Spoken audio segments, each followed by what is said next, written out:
9ാം ക്ലാസ്സിലെ social science 2 പാർട്ടുകളായിട്ടാണ് പുസ്തകമുള്ളത്. First part and second part.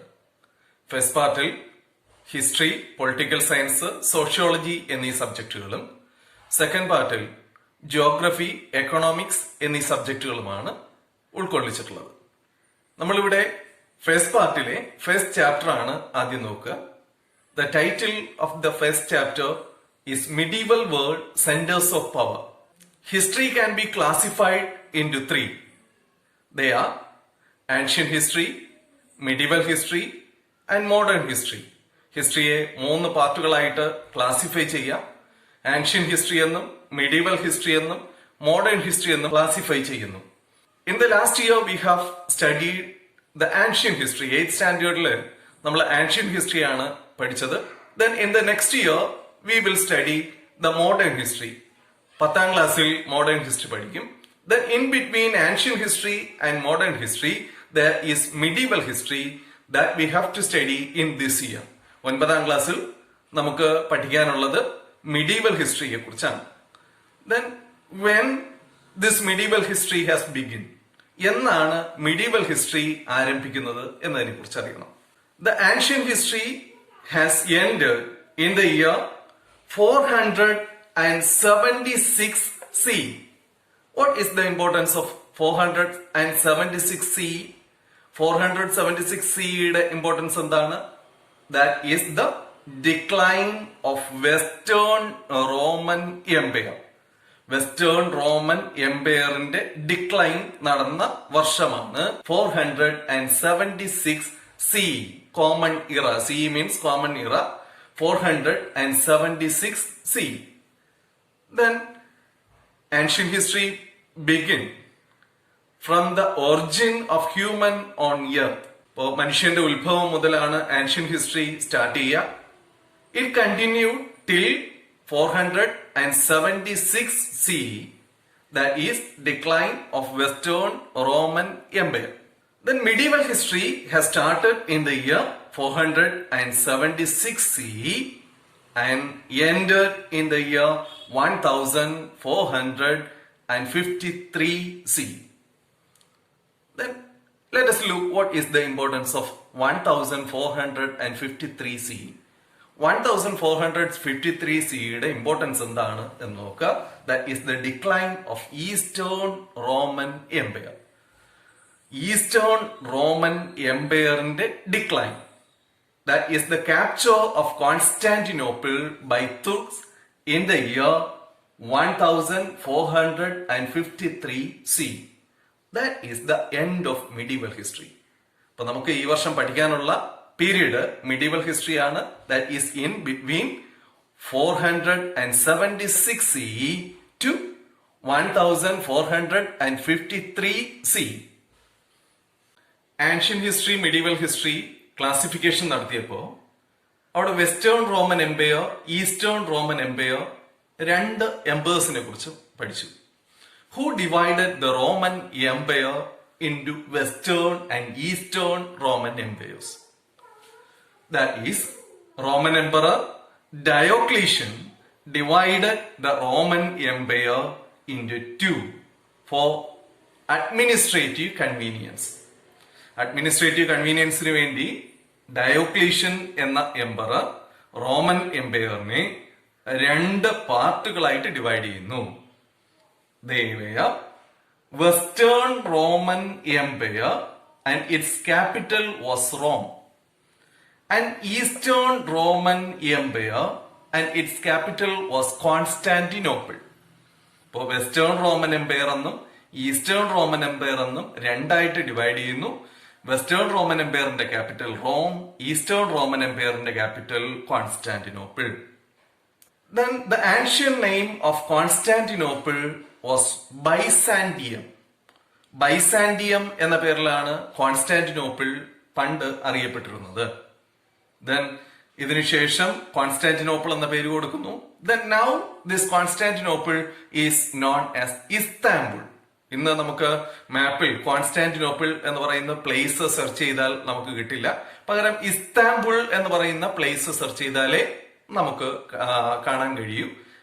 ഇന്നത്തെ ഇസ്താംബുൾ ആണ് പഴയ നമ്മളിപ്പോ പഠിക്കുന്ന കോൺസ്റ്റാന്റിനോപ്പിൾ എന്ന് പറയുന്നത്. Ancient name of Constantinople was Byzantium and the empire which was centered on this Constantinople, that is Byzantium, is known as Byzantine Empire. That means Eastern Roman Empire is also known as Byzantine Empire because the capital region of Eastern Roman Empire was Constantinople and its ancient name was Byzantium. So the empire which was centered on this Byzantium is known as Byzantine Empire.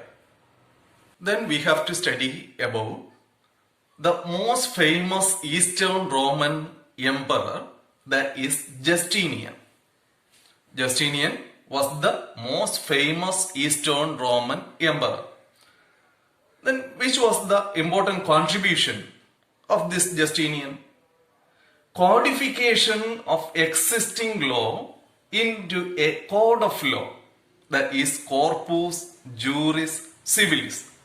That is the important contribution of Justinian. ജസ്റ്റീനിയന്റെ പ്രധാനപ്പെട്ട contribution ഇതായിരുന്നു. റോമിൽ ഉണ്ടായിരുന്ന ലോസിനെ എല്ലാം, നിലവിലുണ്ടായിരുന്ന ലോസിനെ എല്ലാം ക്രോഡീകരിച്ചുകൊണ്ട്, codification നടത്തിക്കൊണ്ട് കോർപ്പൂസ് ജൂറിസ് സിവിലിസ് എന്ന പേരിൽ ഒരു കോഡ് ഓഫ് ലോ ഫ്രെയിം ചെയ്തു. ആരാണ് ഫ്രെയിം ചെയ്തത്? The famous emperor Justinian. He belong to Eastern Roman Empire, അല്ലെ? അപ്പോ ഈസ്റ്റേൺ റോമൻ എംപയറിലുള്ള ജസ്റ്റീനിയൻ ആണ് ഈ കോഡ് ഓഫ് ലോ ഇംപ്ലിമെന്റ് ചെയ്തത്. This code of law is based on the principles of reasoning, justice and generosity. റീസണിംഗിൽ based ആയിട്ടുള്ള ഒരു code of law ആയിരുന്നു ഉള്ളത്. യുക്തിയിൽ അധിഷ്ഠിതമായിട്ടുള്ള ഒരു കോഡ് ഓഫ് ലോ ആയിരുന്നു ജസ്റ്റീനിയൻ ഫ്രെയിം ചെയ്തത്. ദെൻ ജസ്റ്റിസ്, ജസ്റ്റിസ് എന്ന് പറഞ്ഞാൽ നീതിയിൽ അധിഷ്ഠിതമായിട്ടുള്ളത്. ദെൻ ജനറോസിറ്റി, ജനറോസിറ്റി ഉദാരമായ അല്ലെങ്കിൽ ഔദാര്യത്തിൽ അധിഷ്ഠിതമായ ഒരു കോഡ് ഓഫ് ലോയാണ് ജസ്റ്റീനിയൻ ഫ്രെയിം ചെയ്തിട്ടുള്ളത്. Then it has 3 parts. ഇതിന് 3 പാർട്ടുകൾ ഉണ്ടായിരുന്നു. The code, the digest and institutes. Code, digest, institutes എന്ന 3 പാർട്ടുകളാണ് ഉള്ളത്. The code means a book containing the laws prevail in the country. രാജ്യത്ത് നിലനിൽക്കുന്ന നിയമങ്ങളെ കുറിച്ചാണ് കോഡ് എന്നുള്ള ബുക്കിൽ പാർട്ടിൽ പറയുന്നത്. Then second one, the digest. That includes the opinions of justice regarding laws. നിയമങ്ങളുമായി ബന്ധപ്പെട്ട് ജസ്റ്റിസുകളുടെ ഒപ്പീനിയൻസ് ആയിരുന്നു അതിൽ പറഞ്ഞിരുന്നത്. Then third one, institutes, books to study law. നിയമങ്ങൾ പഠിക്കുന്നതിന് വേണ്ടിയുള്ള പുസ്തകം, അതായിരുന്നു ഇൻസ്റ്റിറ്റ്യൂട്ട്സ് എന്ന് അറിയപ്പെടുന്നത്. Then this code of law helped Napoleon to frame a new code of law in France. ഫ്രാൻസിൽ ഒരു പുതിയ കോഡ് ഓഫ് ലോ ഫോം ചെയ്യുന്നതിന് നെപ്പോളിയനെ ഹെൽപ്പ് ചെയ്തത് ഈ ജസ്റ്റീനിയൻസ് കോഡ് ഓഫ് ലോയാണ്. നമ്മൾ ഇതുവരെ നോക്കിയത് ഈസ്റ്റേൺ റോമൻ എംപയറിലെ ജസ്റ്റീനിയൻ എന്ന് പറയുന്ന എംപററെ കുറിച്ചായിരുന്നു. After the reign of Justinian, Eastern Roman Empire has divided and decline. ഇപ്പോ ജസ്റ്റീനിയന്റെ ഭരണത്തോടു കൂടി ഈസ്റ്റേൺ റോമൻ എംപയർ ഡിക്ലൈൻ ചെയ്യുന്നു. Then what about Western Roman Empire? Western Roman Empire എന്ത് സംഭവിച്ചു? Western Roman Empire has already declined in the year 476 CE with the attack of tribal communities from Germany. ജർമ്മനിയിലുള്ള tribal കമ്മ്യൂണിറ്റീസിന്റെ അറ്റാക്കോടുകൂടി Western Roman Empire 476 CE തന്നെ decline ചെയ്തിരുന്നു. Then one of the important tribal communities of Germany is Franks. They founded a new empire that is known as Frankish Empire. ഇപ്പോ western Roman എംപയറിനെ defeat ചെയ്ത ജർമ്മനിയിലുള്ള tribal കമ്മ്യൂണിറ്റീസിലെ important ആയ ഒരു ഗ്രൂപ്പാണ് Franks എന്ന പേരിൽ അറിയപ്പെടുന്നത്. They founded a new empire. അവരൊരു പുതിയ സാമ്രാജ്യം, ഒരു എംപയർ സ്റ്റാർട്ട് ചെയ്യുകയാണ്. That is Frankish Empire. The most important Frankish emperor is Charlemagne. ഇപ്പോ ഇവിടെ നിങ്ങൾ ശ്രദ്ധിച്ചാൽ അറിയാം, വായിക്കുമ്പോൾ ചെറിയൊരു ബുദ്ധിമുട്ടുണ്ട്. ഇത് ജർമ്മനിക് ടേം ആണ്, ജർമ്മൻ ലിപിയിലുള്ള ഒരു ടേം ആണ്. അതുകൊണ്ടാണ് നമുക്ക് പ്രൊനൗൺസ് ചെയ്യുമ്പോൾ ചെറിയ ബുദ്ധിമുട്ടുള്ളത്. Then Charlemagne was a famous Frankish emperor. ഫ്രാങ്ക്സിനെ കുറിച്ച് അല്ലെങ്കിൽ ഫ്രാങ്കിഷ് എംപയറിനെ കുറിച്ച് നമ്മൾ പഠിച്ചു. After Western Roman Empire, Franks founded a new empire, that is Frankish Empire. Then the most important ruler of this Frankish Empire was Charlemagne. He belonged to Carolingian dynasty. അപ്പോൾ അദ്ദേഹം Frankish എംപയറിലുള്ള ആളാണ്. അദ്ദേഹത്തിന്റെ dynasty, രാജവംശം എന്ന് പറയുന്നത് Carolingian ഡൈനാസ്റ്റിയാണ്. He belong to Frankish empire and Carolingian dynasty. This empire is also known as Holy Roman Empire. ഇതിനെ Holy Roman Empire എന്ന പേരിലും അറിയപ്പെടുന്നു. Holy Roman Empire. Why it is known as Holy Roman Empire? എന്തുകൊണ്ടായിരിക്കാം Holy Roman Empire എന്ന പേരിൽ അറിയപ്പെടുന്നത്? അതിന്റെ reason നമുക്കൊന്ന് നോക്കാം. He saved Pope Leo III from the tribal attack of Lombards. Pope Leo III ഇദ്ദേഹം ലൊംബാർഡ്സ് എന്ന് പറയുന്ന ഒരു ട്രൈബൽ ഗ്രൂപ്പിന്റെ അറ്റാക്കിൽ നിന്ന് സേവ് ചെയ്തു. Who is pope? ആരാണ് പോപ്പ് എന്ന് പറയുന്നത്? കാത്തലിക് റിലിജിയന്റെ സ്പിരിച്വൽ ഹെഡ് ആണ് പോപ്പ് എന്ന് പറയുന്നത്. വത്തിക്കാൻ, റോമിലുള്ള വത്തിക്കാൻ എന്ന് പറയുന്ന പ്ലേസിൽ അവിടെയുള്ള പൊളിറ്റിക്കൽ ഹെഡ് ആൻഡ് കാത്തലിക് ചർച്ചിന്റെ സ്പിരിച്വൽ ഹെഡ്. ഈ പോപ്പിനെ ലൊംബാർഡ്സ് എന്ന് പറയുന്ന ട്രൈബൽ കമ്മ്യൂണിറ്റിയുടെ അറ്റാക്കിൽ നിന്ന് സേവ് ചെയ്തു. So, Pope crowned him as Holy Roman Emperor. Pope crowned Charlemagne as Holy Roman Emperor. പോപ്പിനെ സേവ് ചെയ്ത എംപറർ ആയതുകൊണ്ട് ഹോളി റോമൻ എംപറർ എന്ന പേരിൽ ഇദ്ദേഹത്തെ വിശേഷിപ്പിച്ചു. This Frankish empire was also known as Holy Roman Empire. ഇപ്പോ pope ഇദ്ദേഹത്തെ Holy Roman Emperor ആയി ക്രൗൺ ചെയ്തു. അതുകൊണ്ട് അദ്ദേഹത്തിന്റെ എംപയർ ആയിട്ടുള്ള ഈ ഫ്രാങ്കിഷ് എംപയർ എന്ത് പേരിൽ അറിയപ്പെടാൻ തുടങ്ങി? ഹോളി റോമൻ എംപയർ എന്ന പേരിൽ അറിയപ്പെടാൻ തുടങ്ങി. Let us look about the important contributions of Charlemagne. ഷാലമീന്റെ പ്രധാനപ്പെട്ട കോൺട്രിബ്യൂഷൻസ് ഒന്ന് നോക്കുക.